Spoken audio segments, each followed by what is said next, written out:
আসসালামু আলাইকুম। ইন্নাল হামদালিল্লাহ ওয়াসালাতু আলা রাসূলিল্লাহ আম্মা বাদ। প্রিয় সুধী, বিশ্ব ভালোবাসা দিবসের নামে বিশ্ব বেহায়া দিবসকে কেন্দ্র করে আমরা ধারাবাহিক আলোচনা করছি ইনশাআল্লাহ। ভালোবাসা দিবসে অভিভাবকদের প্রতি কিছু কথা। আপনার সন্তানের প্রতি সচেতন হন। অন্ধবিশ্বাস করবেন না। কোথায় যাচ্ছে, কি করছে, কার সাথে যাচ্ছে ইত্যাদি বিষয়ে খুবই গুরুত্বপূর্ণ ভূমিকা পালন করুন। আগামীকাল বিশ্ব ভালোবাসা দিবস। এই দিন আপনার ছেলে কিংবা মেয়ে বাহিরে বের হওয়ার জন্য আপনাদের সাথে নানান ধরনের মিথ্যা কথা বলবে। আপনাদের উচিত কোনোভাবেই তাদের বাহিরে যেতে না দেয়া, বিশেষ করে মেয়েদের কিছু কথা যেগুলো মিথ্যা হতে পারে।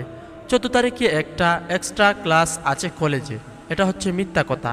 কোচিং থেকে বই কিনতে হবে, বলেছে 1500 টাকা লাগবে, এটাও মিথ্যা কথা। সন্ধ্যায় ফ্রেন্ডের বাসায় অনুষ্ঠান আছে, মানে ফাঁদে পা দিয়েছে, এটাও মিথ্যে কথা। অনুষ্ঠান শেষে ফিরতে অনেক রাত হবে, তাই রাতটা ফ্রেন্ডের বাসায় থেকে যাব, এটাও মিথ্যে কথা। কখনোই থাকতে দিবেন না, ফোনটা কেড়ে নিয়ে সারাদিন ঘরে আটকে রাখুন। বর্তমান যুগের ছেলেমেয়েরা এভাবেই তাদের অভিভাবকদের প্রতারিত করে, যার দরুন তারা অকালে জন্ম দেয় এক পাপের ফসল। তাই আপনার সন্তানের গতিবিধি পর্যবেক্ষণ করুন।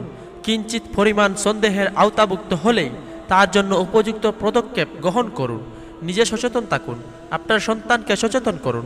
পাপহীন সমাজ গঠনে নিজ নিজ অবস্থান থেকে মুখ্য ভূমিকা পালন করুন। আপনার সন্তানের ব্যক্তিত্বের মূল্য না থাকলেও তার বাপে জন্মানো অনাগত শিশুটির মূল্য বহুগুণে দামি। কালবৈশাখীর জ্বর যেমন হঠাৎ করে আসে, আবার যাওয়ার সময় সব কিছু লণ্ডভণ্ড করে দিয়ে যায়, তদ্রূপ ভালোবাসা দিবসের নামে বিশ্ব বেহায়া দিবস বছরে একবার আসে, কিন্তু দিন শেষে লণ্ডভণ্ড করে দিয়ে যায় কিশোরীর তাজা প্রাণ। তাই ভালোবাসা দিবস হোক সর্বস্তরের মানুষের জন্য। ভালোবাসা দিবস কেবল একটা ছেলে আর একটা মেয়ের মধ্যেই সীমাবদ্ধ না থাকুক, বরং ছড়িয়ে যাক সবার মাঝে। ভালোবাসাটা হোক পিতামাতার জন্য, ভালোবাসাটা হোক আত্মীয় স্বজনদের জন্য, ভালোবাসাটা হোক ভাইয়ের প্রতি বোনের এবং বোনের প্রতি ভাইয়ের জন্য, ভালোবাসাটা হোক সুবিধা বঞ্চিত নিম্ন আয়ের খেটে খাওয়া মানুষগুলোর জন্য, ভালোবাসাটা হোক অসহায় এতিম শিশুদের জন্য, ভালোবাসাটা হোক কুলাঙ্গারদের ফেলে যাওয়া বৃদ্ধাশ্রমে থাকা দুঃখী মা বাবার জন্য। নির্দিষ্ট দিবসের গণ্ডি পেরিয়ে ভালোবাসার ব্যাপ্তি ছড়িয়ে পড়ুক পুরো বছর জুড়ে। আমরা একদিনেই ভালোবাসা চাই না, সারা বছরের প্রতিটা দিনই ভালোবাসা চাই।